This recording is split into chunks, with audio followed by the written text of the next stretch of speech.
Hello বন্ধুরা, welcome to my channel new blog. তোমরা দেখছো রিনার লাইফস্টাইল। তো রিনার লাইফস্টাইলে সবাইকে স্বাগত।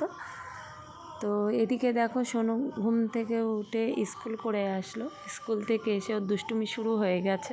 ও কী করবে আমার সেটা ভয় লাগে, যেহেতু ও বাড়িতে যদি জেগে থাকে, ঘুমালে নিশ্চিন্ত থাকতে পারি, কিন্তু জেগে থাকলে ভয় লাগে যে কখন কোথায় কী ঘটিয়ে ফেলবে। ও এত দুষ্টু ও, তো আমার সবসময় ওকে চোখে চোখে রাখতে হয়। আর এদিকে আমি সব কাজটা করে রেখে যেতে পারিনি স্কুলে, তো স্কুল থেকে এসে বাকি কাজটা করছি। দেখো, যেহেতু বিছানা গুছিয়ে গেছিলাম কিন্তু চাদর মাদর চেঞ্জ করতে পারিনি, তো এসে ভাবলাম বিছানার চাদরটা চেঞ্জ করব, বালিশের কভারগুলো চেঞ্জ করব।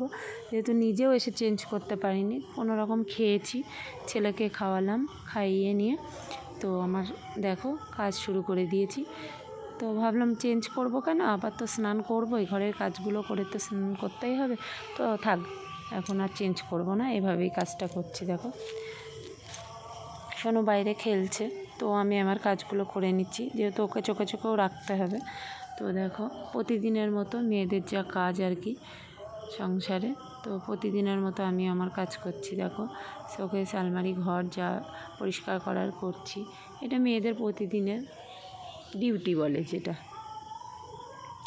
তো গুছিয়ে নিচ্ছি। আর এগুলো সব এলোমেলো হয়ে আছে, যেহেতু রাত্রে বিছানায় শুতে পারি না, এত গরম হয়ে যায় বিছানা, তো বিছানাতে শুতে পারি না, মেঝেতে শুতে হয়। তো এখানকার বাস্কেট, পড়ার টেবিল সোনুর, তো সোনুর জামা কাপড়ের বাস্কেট সব কিছু সরিয়ে দিতে হয়, যেহেতু আমাদের ঘরের জায়গাটা কম, তো মেঝেতে হয় না তিনজনের, তো ওই জন্য এগুলো সব সরিয়ে রাখি ওইদিকে।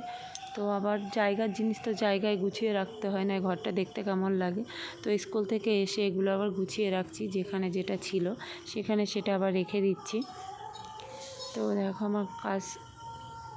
আর এদিকে কতগুলো বই খাতা জমে গেছিলো গত বছরের, তো এবার তো নতুন ক্লাসে উঠেছে, তো গত বছরের বই খাতাগুলো তো আর এবার লাগবে না, তো ভাবলাম এগুলো গুছিয়ে রাখি। তো নিচের তাকটায় ওর লাগেও না, তো ভাবলাম একটু পরিষ্কার করে রাখি, ফাঁকা করে রাখি, কখন লাগবে না লাগবে ওর, আর ও নিয়ে কী করবে না করবে, তো এগুলো সরিয়ে রাখি।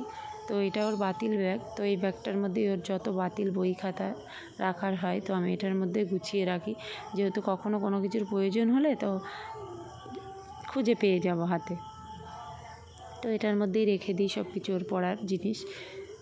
তো এটা আবার রেখে দেবো ভালো করে জায়গায়। আর এই বোমটা নিয়ে এসেছিল ওর বাবা, দেখো সেই একটা বিয়ে বাড়িতে যেহেতু বাজে ফাটিয়েছিল, তো ওখানে ছিল গাড়ির মধ্যে, তো ওর বাবা আবার নিয়ে এসেছিলো ওই বোমটা, নিয়ে এসে আমি আবার কোথায় রাখবো, তো ওই বাস্কেটের মধ্যে বই খাতার তলায় ছিল, তো আমার আর মনে নেই ওটা সরিয়ে রাখবো, নইলে ছেলে আবার কি করে। আর এই মুখোশটা জানে তো পুরুলিয়ায় গেছিলো ওর বাবা, তো পুরুলিয়ার থেকে নিয়ে এসেছিলো ছেলের জন্যে, কী নেবো পুরুলিয়ার থেকে, তো এই মুখোশটা ওটা তো ওখানকার বিখ্যাত। আর এই শ্যাম্পুগুলো হোটেলে দিয়েছিল, তো বোতলগুলো এত কিউট দেখতে, তোর বাবা আবার নিয়ে এসেছিলো যে দেখো কেমন দেখতে বোতলগুলো। তো এইগুলো আমি আবার সরিয়ে রাখি, নইলে ওর চোখে পড়ে গেলে আবার বিপদ আমার। তারপরে ঘরটা পরিষ্কার করে নিয়ে এলাম, এবার মুছে নেব। আর এই মোছার স্ট্যান্ডটা আমি হাতেই বানিয়েছি বাড়িতে, দেখো আগে বসে বসে মুছতাম, তো এখন আর বসে বসে মুছি না, যেহেতু তলাগুলো হাত দিতে পারি না শোকেসের তলামলায়, তো স্ট্যান্ড এটা করে নিয়েছি যেহেতু ঘরোয়াভাবে, তো এটা দিয়েই মুছি। আর এদিকে মহারাজ আমাদের শুয়ে আছে সিঁড়িতে বারান্দায়। আর দেখো আমার ঘর কমপ্লিট গোছানো।